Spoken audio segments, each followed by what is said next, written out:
Today we go undercover to discover what happens when a man has so much money he gets anything he wants. Girls, sex, and drugs.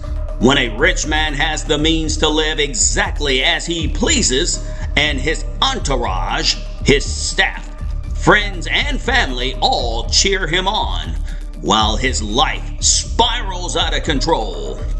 This just isn't a story about sex, drugs, fame, or the tabloid headlines. It's a story about what happens to a man when they get so rich and famous, no one ever tells them no. Real people, true story, uncovered.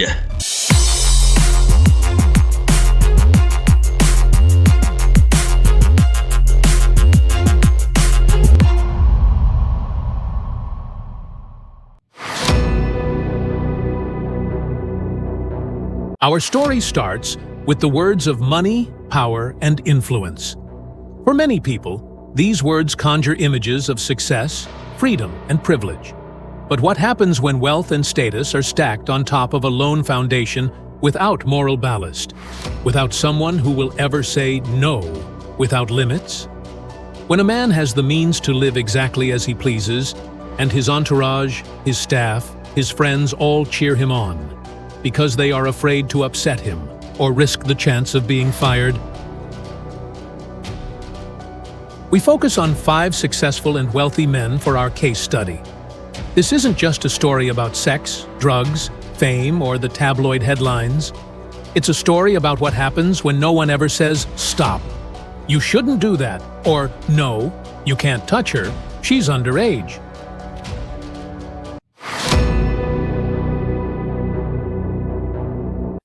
Picture it, the beloved patriarch, the wholesome sitcom dad, the man whose routines made us laugh about family life, fatherhood, right and wrong. Bill Cosby reigned as America's dad. But behind the laughter, the empire of good guy image masked a darker reality. Cosby's career soared. His stand-up shows, drugs, because people on pure air don't worry about things like that. You know, the drugs. His movies such as I Spy, his numerous hit TV shows such as Fat Albert and The Cosby Show and A Different World. He was a trailblazing African-American entertainer. His financial worth at his highest level was estimated to be $400 million. Yes, that is 8 zeros.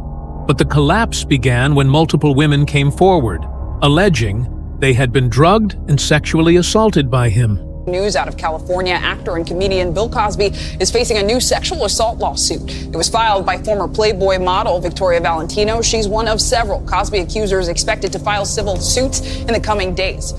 The picture is chilling. Someone with immense public trust, enormous privilege, and for decades, little external accountability.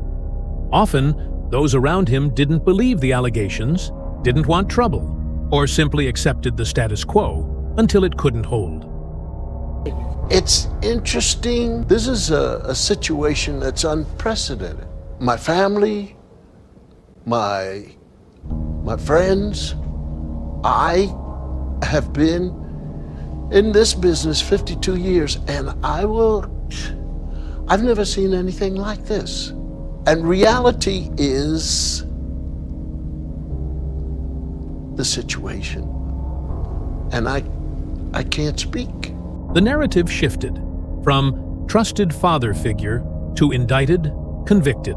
Cosby, once known as America's dad, has been convicted of sex crimes. Jurors in suburban Philadelphia found him guilty of 3 counts of aggravated indecent assault. Night Beats Vasquez tells us there are many more victims who watched that verdict closely. Joe? Yeah. Though later the conviction was overturned for sexual assault. Humorous aside, it's ironic that a man whose TV persona taught little children the value of respect and satisfaction from the little things was allegedly using medication and manipulation to undermine the consent of grown women. There's something deeply tragic and absurd in that contrast. In short, Cosby illustrates what happens when a man becomes so trusted, so above reproach, that the no stops being heard, and the consequences become devastating.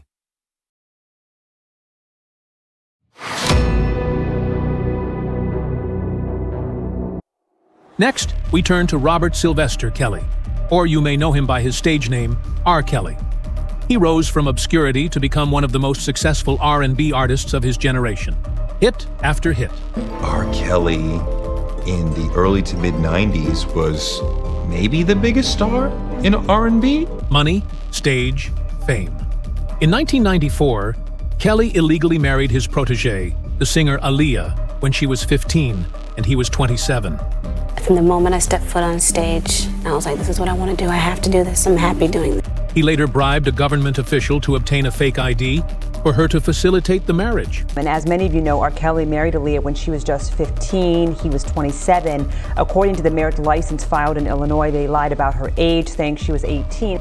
In 2002, a videotape showing Kelly sexually abusing an underage girl was anonymously sent to the Chicago Sun-Times. Authorities believe they have a videotape showing Kelly having sex with an underage girl about 8 years ago. Though he was indicted on child pornography charges, he was acquitted of all counts in a 2008 trial. We want him prosecuted. We want him in jail. There's a tape of him urinating and having sex with a young girl. In 2017, a BuzzFeed News report alleged that Kelly was operating an abusive cult, holding young women and girls against their will. Things began to unravel for Kelly in 2017 with a news report claiming to blow the lid off a so-called cult run by the artist, according to parents and a former associate who were interviewed. The article in BuzzFeed alleging that Kelly had 6 women under his control and that, quote, he controls every aspect of their lives, dictating what they eat, how they dress, when they bathe, when they sleep, and how they engage in sexual encounters that... In 2021, a jury in Brooklyn, New York, found Kelly guilty of all 9 counts, including racketeering based on sexual exploitation, bribery, and sex trafficking. In 2022, a separate jury in Chicago found him guilty of producing child pornography and enticing minors. In 2022, Kelly was sentenced to 30 years in prison for the New York conviction. In 2023, he received a 20-year sentence for his Chicago conviction, with all but 1 year running concurrently with his existing sentence, bringing his total prison time to 31 years. Just as we're on the air, Chicago jury deciding that former R&B singer R. Kelly is guilty on 6 counts of child pornography. He was found not guilty of 7 other charges. Yesterday, prosecutors told jurors Kelly committed, quote, crimes against children. And again, we see the pattern. A man with talent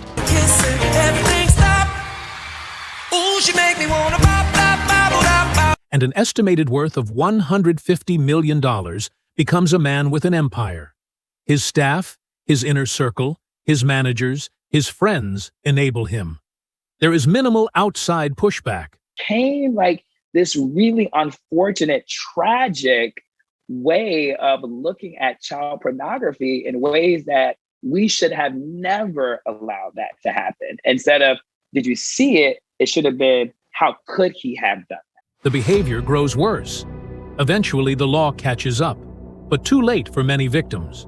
From chart topper to cell block.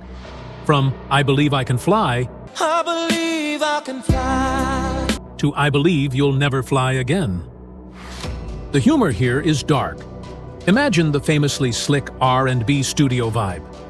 Velvet smooth, leather jacket, private jets, and contrast that with the cold horror of grooming, manipulation, and criminal enterprise. The soundtrack didn't reveal the crime scene beneath. R. Kelly's case reinforces the idea. When you are allowed to get away with it, unchecked, then your moral compass can become optional.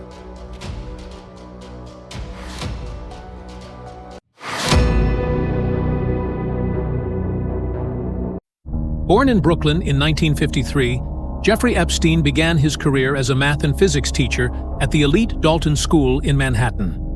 His time there, from 1974 to 1976, was marked by allegations of inappropriate behavior toward young women, though no sexual abuse charges were filed at the time. If ever a name shouted, "Rich man with zero limits," it's Jeffrey Epstein. Financier, socialite, jet-setter, friend to powerful men.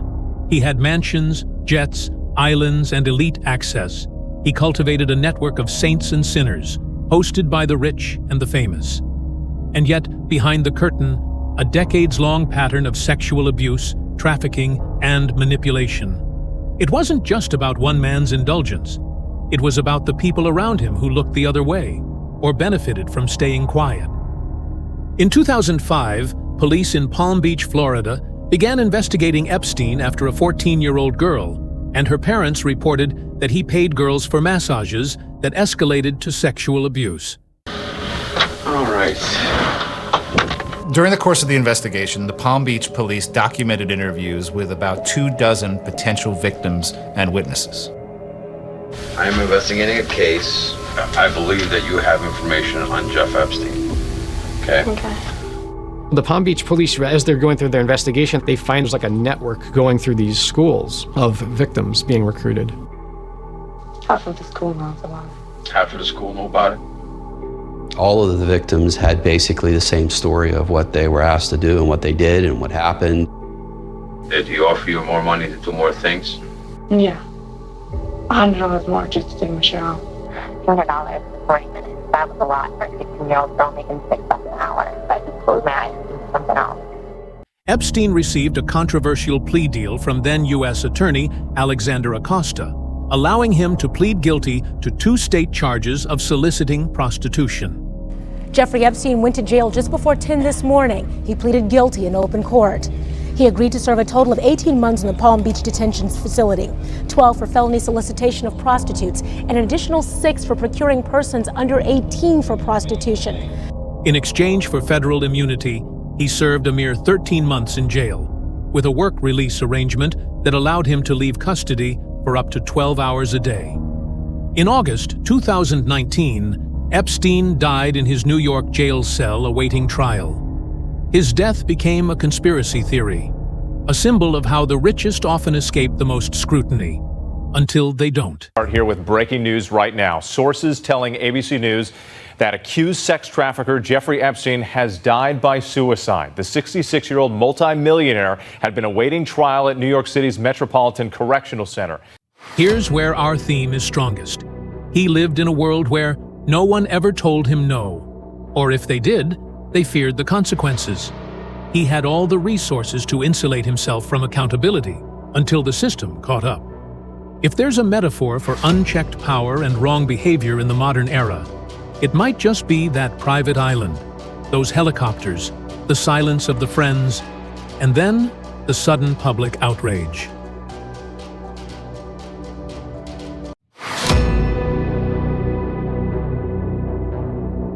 Here's a different flavor of fall from stardom. He was an entertainer, fun-loving, reckless man that took partying, drugs, and group sex to another level. Born Carlos Erwin Estevez, Sheen, or you may know him as Charlie Sheen, the son of Hollywood actor Martin Sheen. He starred in films like Platoon and Wall Street before achieving massive success in television. He became the highest-paid male TV actor with 2.5 Men, earning him a reportedly $1.8 million per episode. My dad doesn't know I went out, so now I have to sneak back in. Oh. Well, then you certainly don't want to go through this door. And when you're making that much money with no accountability, you become an immature college kid again. Where's the girls? And where's the drugs? Let's party. Sheen has publicly struggled with alcohol and drug addiction for decades. Charlie Sheen has been making headlines for 40 years, from his hard partying image and show business family to his high-profile relationships and record-breaking salary demands. With multiple rehab stints and a public statement where he claimed to be winning. A giant marquee name comes through on your caller ID and it's like, winning. Some are saying that you're bipolar. I'm bi-winning. Winner, winner. Charlie's drug use was so out of control, he had forgotten he loaned actor Chris Tucker one of his Ferraris. We don't hang out that much, but Charlie let me borrow his Ferrari, man, when I was like, I don't know, 24, something like that. Did you own your own? No, I didn't have one then. I just asked him because I was like fearless, like, Charlie, let me borrow your Ferrari. He was like, okay, sure. I was like, what? I kept that Ferrari so long, he forgot I had it. He was like, do you have my Ferrari? I said, I think I do. He said, you want to bring it back? He also publicly announced his HIV diagnosis in 2015, which he said he contracted years earlier. I am, in fact, HIV positive. Actor Charlie Sheen's disclosure has done something not seen since Magic Johnson revealed his status in 1991. Sheen has had several high-profile relationships and divorces. His life has been marked by numerous legal issues and controversies, including assault charges and court testimony admitting to using prostitutes. Heidi Fleiss, a notorious Los Angeles madam, claimed that Sheen spent between $300,000 and $400,000 a year on prostitutes from her call girl service. Not in this generation, not in any generation, will there ever be another madam like me. It's not going to happen.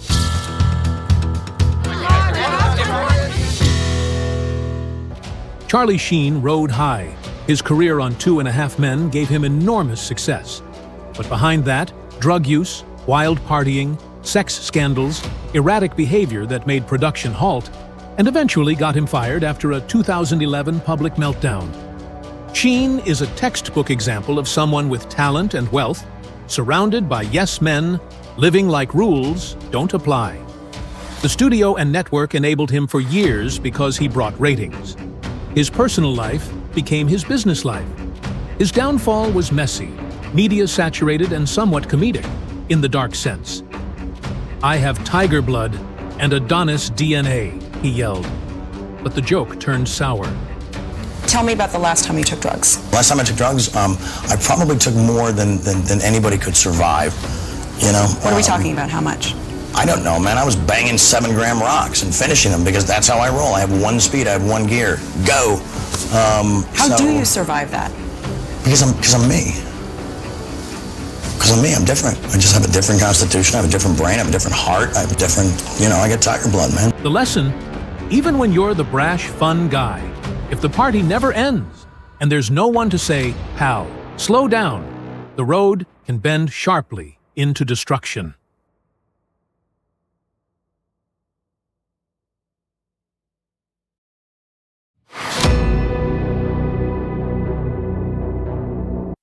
Finally, we turn to Sean Combs, aka P. Diddy.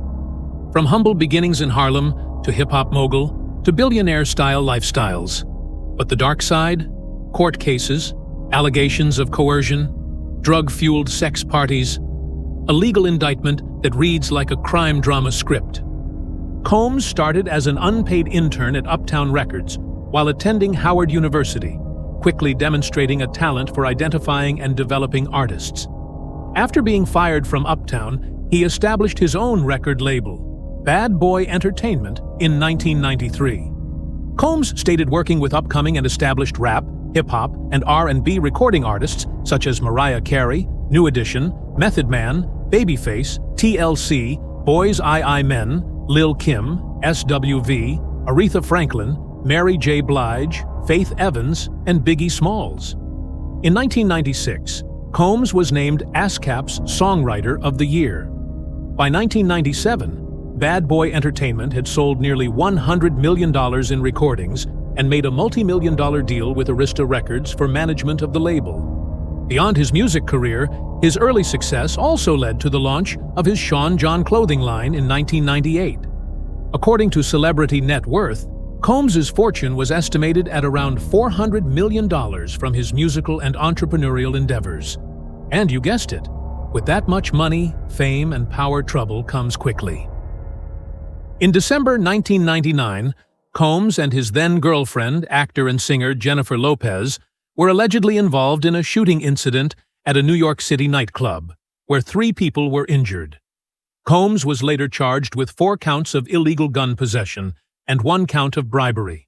There's a narrative that still exists that you knowingly took the fall for Sean Combs. Taking the fall means not snitching, not getting your friends in trouble. Even today, I wouldn't want to do anything to get anyone in trouble. In late March 2024, Department of Homeland Security agents conducted authorized searches of Combs' homes in Los Angeles and Miami. CNN and the Los Angeles Times reported the searches were related to a federal sex trafficking investigation. though it wasn't immediately clear that Combs was the target of the probe. Reports state that Combs had frequent parties called freak-offs and found over 1,000 bottles of baby oil. Now, I don't know about you, but I don't understand why the federal agent had to mention the number of bottles of baby oil. Is that a crime? Maybe Combs just wanted to make sure his skin stays moist. In a 2025 federal trial, Combs was convicted of 2 counts of transportation to engage in prostitution after orchestrating freak-off parties where male escorts, drugs, and sex were involved. He was acquitted of more serious sex trafficking and racketeering charges. Again, our theme, a man with a brand, with power, surrounded by people who created events rather than said, "Wait, is this right?" The system let the parties roll until someone finally said, "Stop." The truth. It's not enough simply to have talent. When a man is raised or lives without strong values, belief systems, or moral anchors, the freedom that accompanies wealth becomes dangerous rather than liberating. For some, it can be drugs. For others, it can be sex and power. But at the core, the weakness of the flesh, the hunger for the forbidden, the belief that just because you can, you should. That no one caught me yet becomes a twisted incentive. For Cosby, Kelly, Epstein, Sheen, and Combs, each climbed high, each danced with excess, each was surrounded by enablers. Some were caught earlier, many later. Some faced justice, others had more ambiguous endings. But the narrative is the same. When the man with means becomes the man with no limits, disaster looms.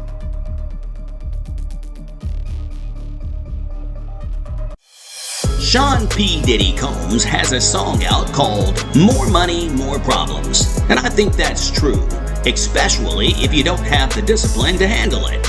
And lastly, always have good people around you who can tell you the truth, who can say no when it's time to say no, even if you think you're right. Well, we have another good story for you. Just click the link in this video. You will love it.